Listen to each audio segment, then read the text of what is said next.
Welcome to this wonderful mindfulness meditation session. A lot is happening.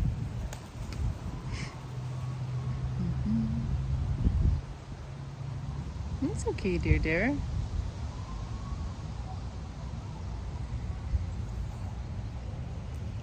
I have to say I was not expecting this deer. Because I'm in Calgary, I've never seen a deer here.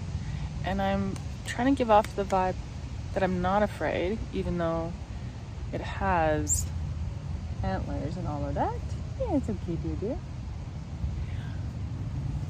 Because there's nothing I could do at this point. It's a little bit surprised to see me as well, and it's just gonna carry on. I don't even know where it's gonna go live and what it's gonna do.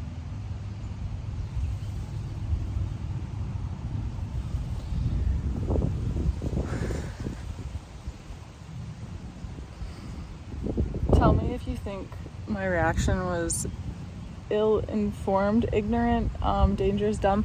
Because the thing is, growing up, I was never afraid of deer. Like, we were not afraid of deer because where I grew up, they were so common. They were so used to people. They didn't give a damn. They didn't charge you. Pretty much, they would try to come up close to you and see if you had some apples or something, but people generally wouldn't feed them unless you're like an old person who had misplaced thinking, because if you feed them then they just like get closer to people, and that creates danger problems. Then they eat people's gardens, people don't like them, and they want them shot and stuff, and they proliferate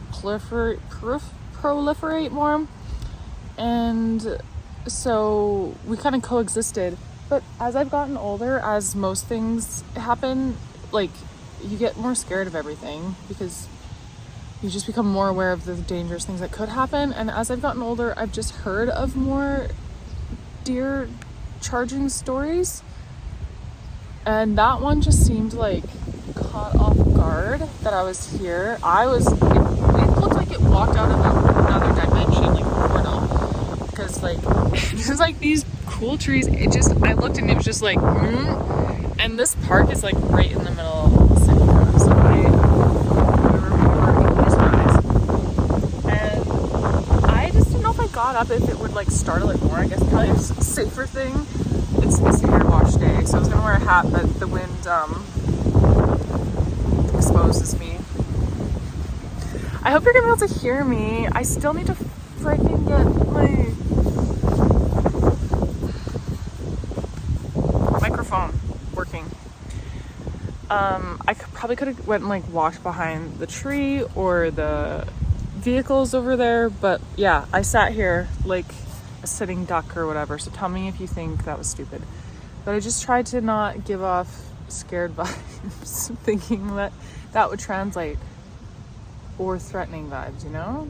I think there's really something to that. You can definitely smell pheromones, like subconsciously, so I'm not an idiot. My mom loves 70s cars, so like that boat over there makes me very happy. It's stampede season here, so Calgary has this huge rodeo event, and then there's like concerts and stuff like that. I'm not at a phase of my life where I'm too keen to go and spend money and leisure time. You know, large crowds, there's rides, it's just like really expensive, and yeah, I don't really have friends or a disposable cash right now. So I'm also just have too many goals and things to get done right now. But I like, because that car on the front of it has horns, and it says like bull rum. Oh, that kid I think is really scared of the horns on it. I'm really pleased about it. So it's the backdrop. So good. We've spent almost 5 minutes talking about nothing relevant to your guys' lives. Your life. Let's take a mindful moment.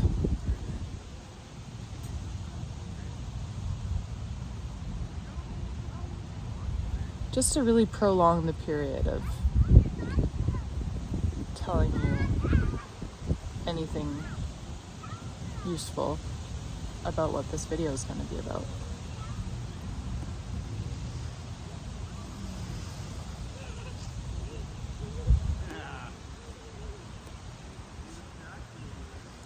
So what I'm doing, if you're not so familiar with mindfulness, is I'm just trying to drop into being present with just being aware without trying to think. I'm just noticing.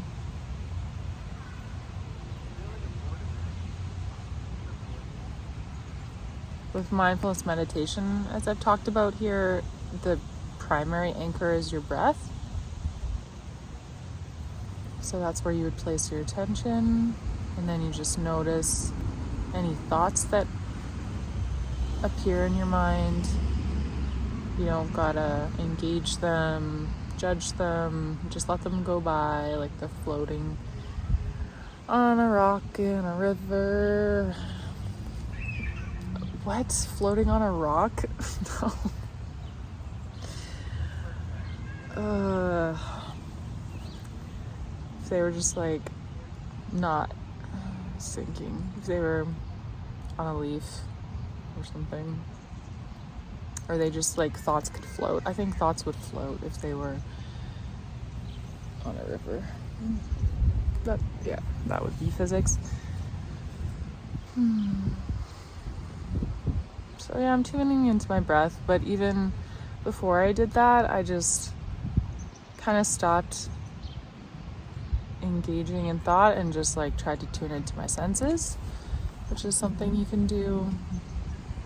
Just like really noticing what's in my physical environment. I'm watching a magpie bird dance around.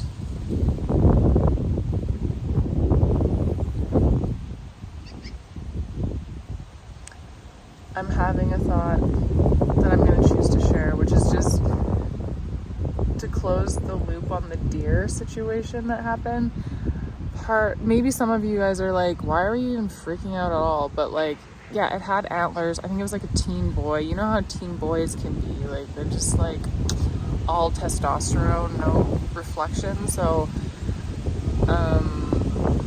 I also feel like there's gonna be a particular attitude to, I'm trying to get really close to the camera in case the wind messes up the sound.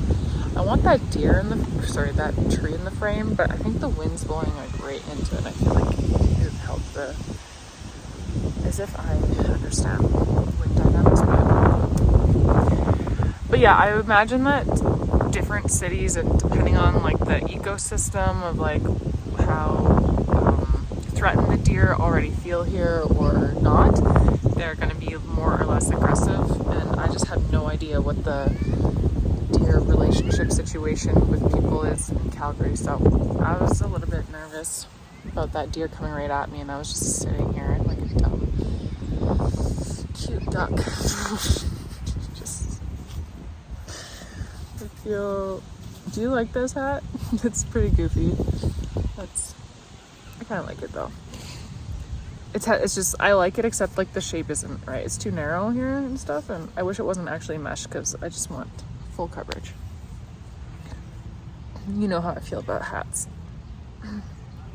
and sun. Wow, this is a meandering video, and I'm not going to change anything about it. Sometimes it's going to be like that. We're just going to go with the flow. Hopefully some of you are strange enough to find this ASMR relaxing. I was going to talk about, I like to use mindfulness as an approach to issues that come up in my life. And it occurred to me as I was walking here that it could seem a little bit paradoxical that I'm like trying and using too much action, or like using mindfulness to solve problems instead of just like being mindful and just like letting the problems just not affect me somehow, or like. But the thing is, with real life, if you're like a monk and all of your needs are met physically and stuff, and you can just not really take much action in your life, that's good for you. But the way I use mindfulness is, yeah, for the pure pleasure of experience sometimes. Like, I genuinely, throughout the day, try to drop into moments of mindfulness of just letting myself be released from the grip of thoughts, which are always very like particular and narrow and often stress-based, to just like be for a moment. But mindfulness is, so yeah, it's good for just being present and just experiencing the moment, and just remembering you are a human being. You're not just a human doing. But what's great is that mindfulness can make you feel more like a being while you're doing. And one area of life that, well, there's two that were kind of cropping up for me today. Again, I was like tidying up the apartment because we still have not fully settled in, and I gotta approach the land people about the fact that the fire alarm is 20 years old that they had in there. I need that oven rack repositioned, because we have not been able to use an oven for a month. I probably already mentioned this, it's so boring, but like, this is a vintage oven, and we tried to move the rack to another level, and it is completely not going in. And it's not because we're super weak, it is just like a bizarre fit. I don't know how, I think the oven just came with it in it. I don't think anyone has ever been able to put it in, so we'll see what happens. But anyway, I need the apartment to be like, look decently tidy and cared for, because this is the type of land person who wants to charge you for every single thing, and I just feel like we need to set like a decent impression that we're people who take care of the place and stuff. Hopefully she doesn't watch this and find out that it's been a complete pigsty, but not like we're not causing damage. It's just I'm swimming in clothes in my room, all over the floor, etc. I don't have all the furniture moving away, etc. So yeah, I was tidying up, and that is also uplifting to me, to just start to live in a more tidy space. But I better test this and just like make sure the sound isn't completely terrible from the wind. 1 second. All right, it's windy at certain points, but I think just pretend that's like ASMR, like nature vibes that you want, and you got them. I gave them to you. You got windy sound effects sometimes. You're welcome. So I've been cleaning. I tidied a little more today, and that helps my mental health. Yeah, go cowboy. And I'm jealous.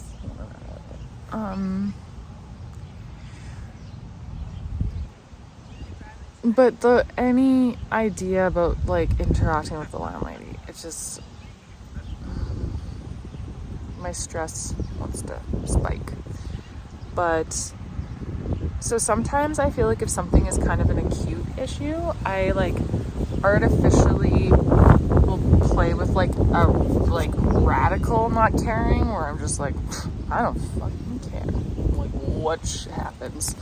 Like, sure, charge me some money, I don't care. And just to like really release from some pressure of like, yeah, the tendency to want to go in the other direction of caring too much, because like if it's out of my control, I don't know, in the long scheme of things, whatever she ends up trying to rip us off for, it's not gonna matter. So yeah, with some issues I like try to do that, and I gotta redo it whenever my mind goes there. And another thing I've been trying to think and use mindfulness with is my sleep schedule. You know how you all know, like, sleep is the hot topic in wellness and physical health research and stuff, like, it is such a big deal. Like, I don't know, it seems very obvious, but I guess for quite a while we didn't fully appreciate how much regeneration, detoxification, and muscle growth, and just like everything happens when you're sleeping. And from what I understand of consuming mostly like podcasts, I'm not an expert, but it sounds like it really is great for you if you try to have a consistent wake-up time in particular. Like, people always talk about consistent bedtime, but it's even more important that the wake-up time is like within an hour every day, consistent. And this is posing like a little bit of a challenge for me because when I do the morning work shift, I kind of have to wake up around 6:30 a.m. But there are some comedy nights when I will go to bed at midnight. And so that's not enough sleep if those two are back to back.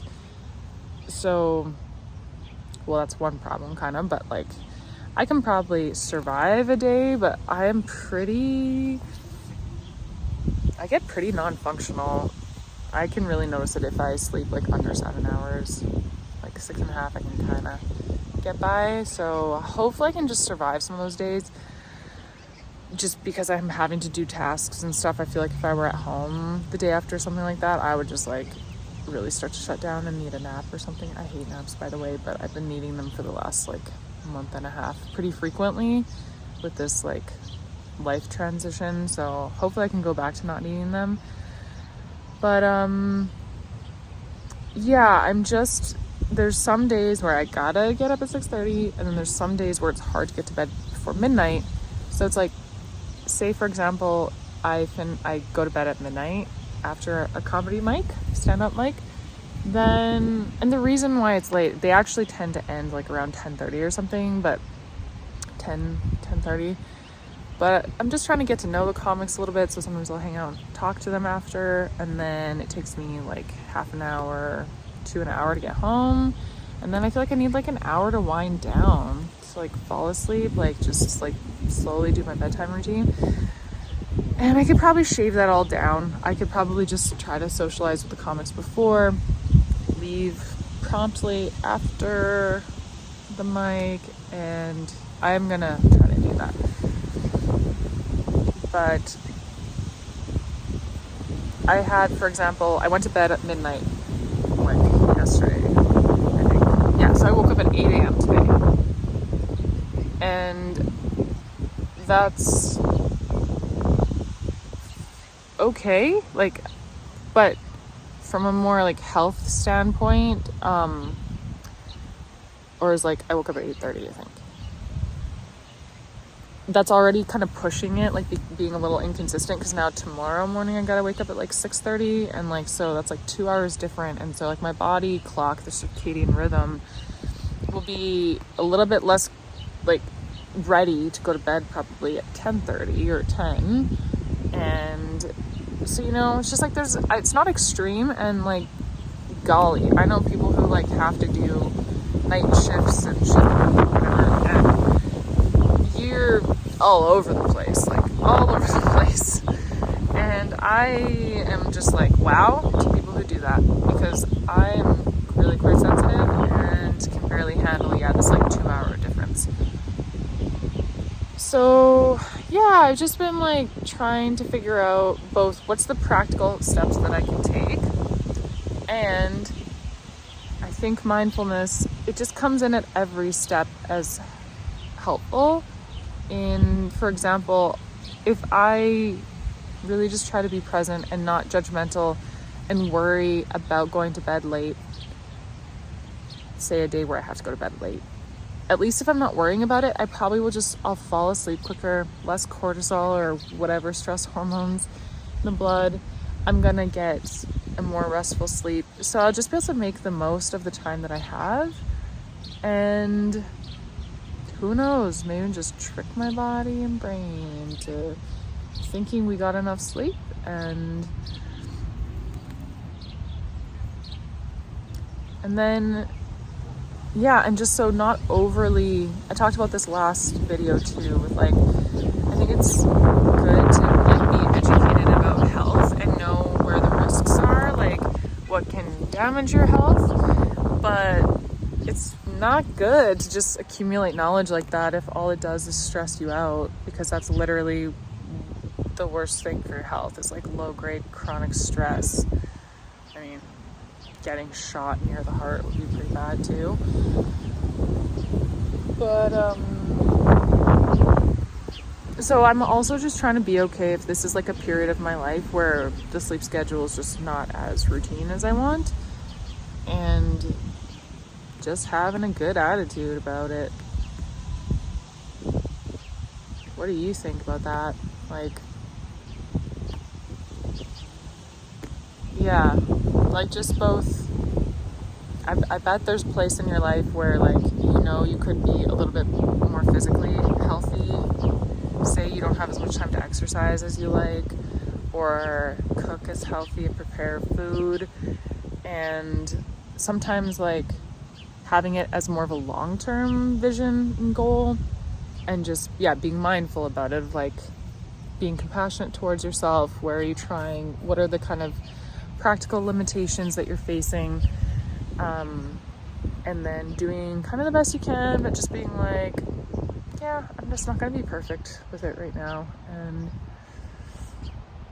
I trust that my body's pretty amazing at coming back to like, it always wants to come back to like some kind of homeostasis of being in balance, and it'll be able to do that more the more that I am chill in my mind. You know, the mind-body connection, everybody.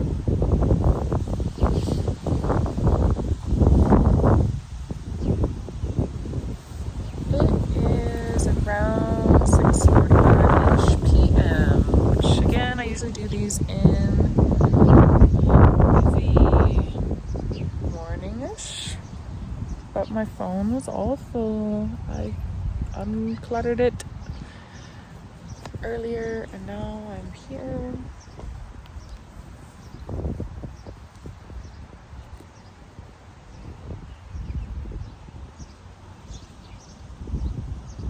So yeah, let me know where in life you're not as perfect with one of your like health goals as you would like to be, but yeah, have you tried to just kind of let go of perfection and maybe, yeah, be okay with what you can do right now? Maybe any other strategies you could share would be appreciated. Yeah, I'm just trying to do that balance of doing and just accepting and being.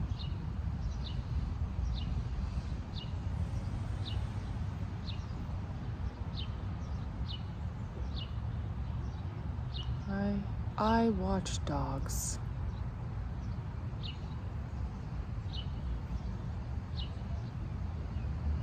You ever just check out dogs hardcore on the street? Oh yeah. I don't have pets right now, and I miss them. And when I live with them, I'm like, I don't think having them, like being their owner, is for me. But if I had a butler, I'd totally get that butler some pets, and they would be my pets. But now that I don't live with them, I just like crave connection with them so much. And so whenever someone's walking with their dog down the street, I'm just like checking out that dog, like up and down, just like really trying to soak up its good nature vibes as I go by. And just like, they're just so pure of heart. And it is actually helpful, like a helpful dose of heart-centered consciousness.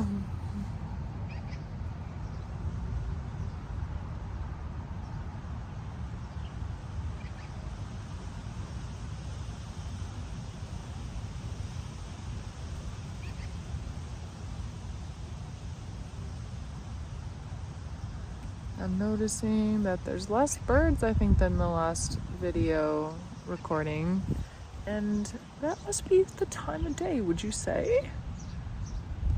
Must have something to do with the time of the day and bird schedules and maybe the singing. I can hear a couple tweet ones, but there was more of like pretty sing-songy ones in the last video. Like they were nice. I don't exactly remember what they sounded like. I was in the same park, just like a few yards away.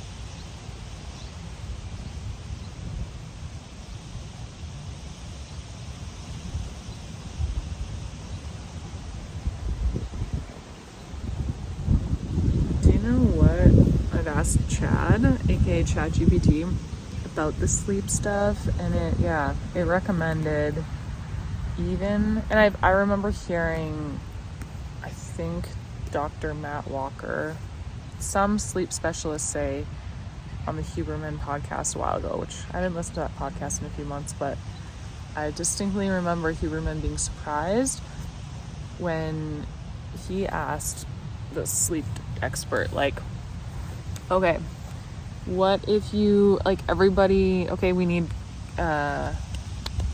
sleep routines that are pretty regular, but what do you do if like you want to be a social person and you end up staying up later one night to hang out with people? And the expert, I know at least in some other episode, they really stress like, yes, it's worth a little bit less sleep if you're getting that human connection that's valuable to you. Do that occasionally, which is kind of a nice reminder to me right now, because like stand-up is important to me. It's not like a warm fuzzy connection with people, but it's like an important reason why I'm staying up late nevertheless. So like that justifies it more. But yeah, the sleep doctor said that the best thing you can do if you end up going to bed late is just getting up at the same damn time you were supposed to and just having a shorter sleep, because that will still, you won't mess up the morning body clock. It will like still like be on time, and yep, you might need to have a little nap. If you do, come on, you have to set your alarm. You don't just let yourself go wild. You should sleep obviously in like not in the latter half of the day. Should be like around 20 minutes. If I have a nap, I usually give myself 40 minutes on the clock, but then usually I wake up before that, and it's actually, it's like helpful just to have like 20 minutes. I still hate it. I don't want to like go through the wake up like between different brain waves more than one time a day, but it can be helpful. But yeah, so if you have a nap, you got to be obviously really careful that you don't oversleep, because then you're going to mess up your nighttime clock. You're not going to be as ready to sleep around the normal time. My eye is burning. It's fine. So, and then if you can avoid having a nap, you could just do like 10 minutes of yoga nidra, I think it's called. I used to do that a little bit more. Nidra, yeah. I just haven't said it in a while. Which is like a kind of deep rest form of yoga. I mean, it's honestly just like meditating, right? I think it's just like a body scan. It's weird because when people talk about it, it made it sound like it was something very like distinct, but then whenever I looked up videos on it and stuff, it was like doing a body scan basically, I think. Which, yeah, I think that's rest helps give you recover, refuel you a bit. I'm scratching my crotch, but you can't see.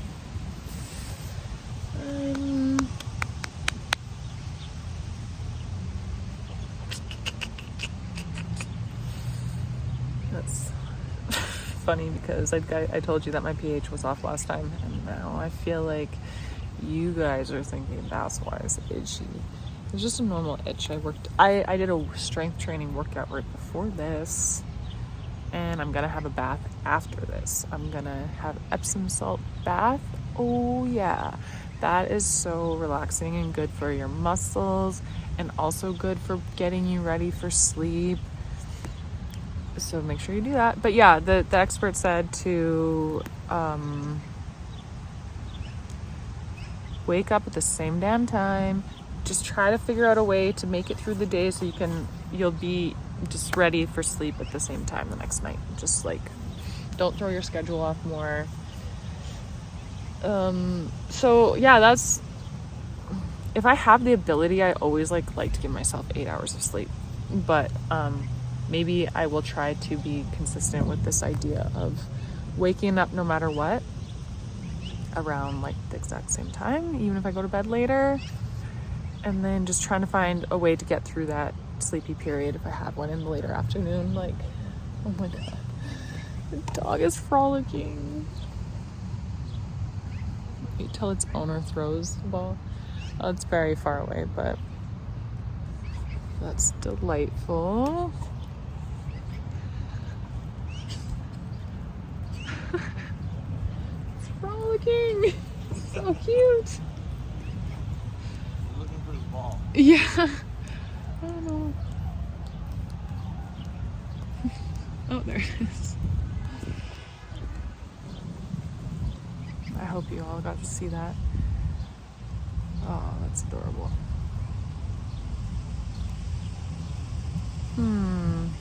Where was I? But yeah, I think I was saying, if you need to get through that tired period, you can use mindfulness. You can try to recharge. See, I even have to use mindfulness if I have to have a nap, because I'm so just like, I don't want to, like a toddler. And I just like use it to be like, I say to myself when I lay down, like, I am sleeping, and just try to like focus on that mantra and let any other thoughts just pass by. And I also get an image of myself when I was a child and we'd come back from the beach, and it's like I had a full day of playing out in the sun and swimming and exercise and time with family, and on the car ride home, or just like getting home and just being so tanked and falling asleep so easily. So I try to mindfully just like focus on like images like that, and it helps me. Well, I guess this video ended up being a sleepy chat about sleep and mindfulness, and yeah, deactivating from stressy thoughts, whether it's about your landlord or about not having a perfect sleep schedule. And you got to see deer. You got to see, there's magpies fighting over there. And they're not fighting when I turn the camera. Oh.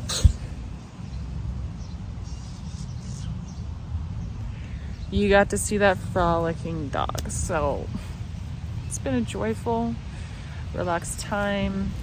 And I'm wishing you so many moments of mindfulness in your day, and that it helps you get through the challenges in your life and helps you stare down a deer that is possibly in attack mode with just a calm stoicism that tells the deer you're not afraid. And then it's kind of like, well, okay.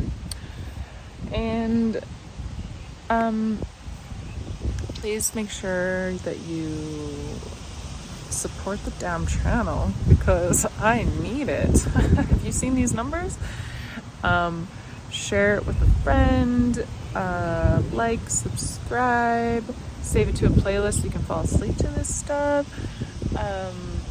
Check out my website. I told you I will do free coaching sessions in exchange for testimonials if you have a good time with me, and they can be anonymous. And you can also just pay me, because if you want, because that tends to invest you more in something. Okay, I've had a good time with you, and yeah, wishing you all the best, and see you in about a week. Oh, that's cool, right? I love silly shit like that.